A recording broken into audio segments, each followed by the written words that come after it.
model, right? This is nothing more than a blue and white wrapper that we've put around OpenAI, Azure OpenAI. So I want to explain the process to you that CFOs, accountants, they're often involved in, and it's this concept of investor relations, like creating an earnings call. So every quarter, a public company is going to go out and they're going to share the status and performance of the company. And so typically what they do is they get around a table and they say, how can we best position our remarks for this quarter to showcase positivity, right? We're positive. We have a positive outlook about the direction of our business. But the wrinkle is they've got a bunch of analysts that are designed to figure out if that's really the case, to ask those hard-hitting questions.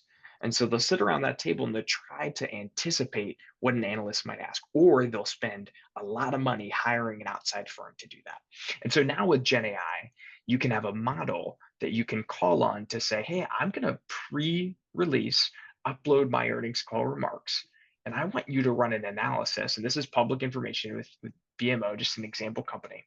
I want you to run an analysis of how consumers, how investors might react to the sentiment of my call. So positive, that's great. We would expect it to be positive.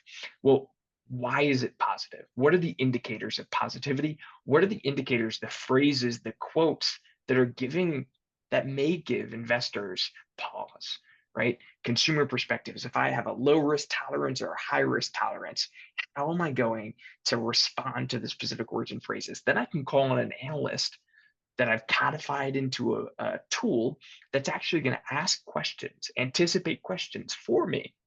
This is a weeks long process that I built this tool probably in 45 minutes. And now, if I were to feed it more and more data, it would get more and more intelligent and better able to help me answer these questions. You can see I said, hey, help me answer this question. Structure it for me in such a way that an investor might respond to it. So this is one example of how we see Gen AI shaking things up.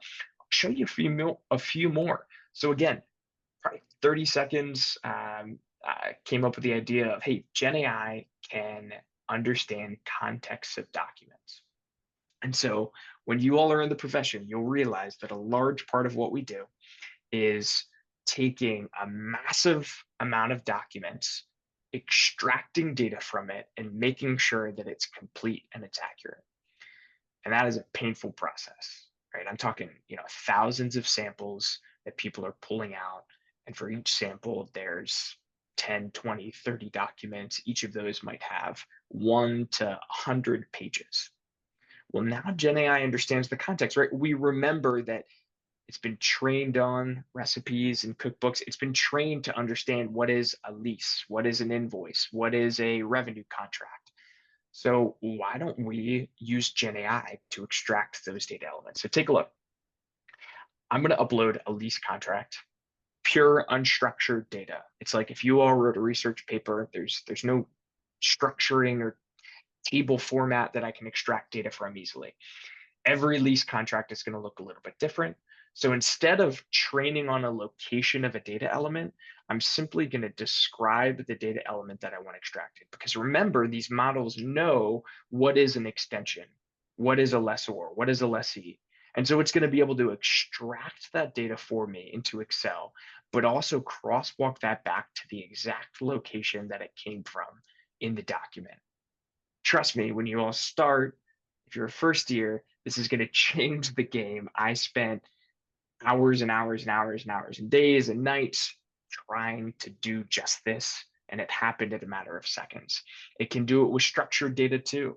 Take two very different looking invoices, load them into a tool, and I'll instantly get an analysis of here are the data elements that you're interested in, here's the exact location, and all I have to do is click through.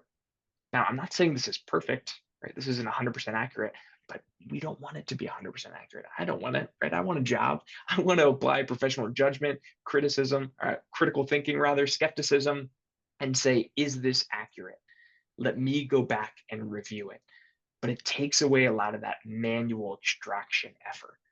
So a message I'm trying to get across here, and hopefully you're hearing it, is the profession that I entered, that Tom entered, that Rebecca entered. It had a perception of long nights, weekends, busy seasons that lasted months and weeks and months and months. The direction that this is going, the ability of technology to reduce the manual work to do that higher level critical thinking is drying all of that work up, right? We've got our people now focused on how can you add your critical thinking to a process to add value, not how can you extract data from forms, not how can you summarize a document for sake of testing. If I had my leadership here, they could quote some stats off the top of their head. Our weekend time during busy season has dried up to, I think it reduced by 50%. I think the folks that are working overtime has reduced by 70%. So I quote you those numbers just to say that I entered this profession with, well, I had a brother-in-law that was a CPA. I had a pretty good understanding of what it was, but I think a lot of people are hesitant that, hey, am I going to work my life away?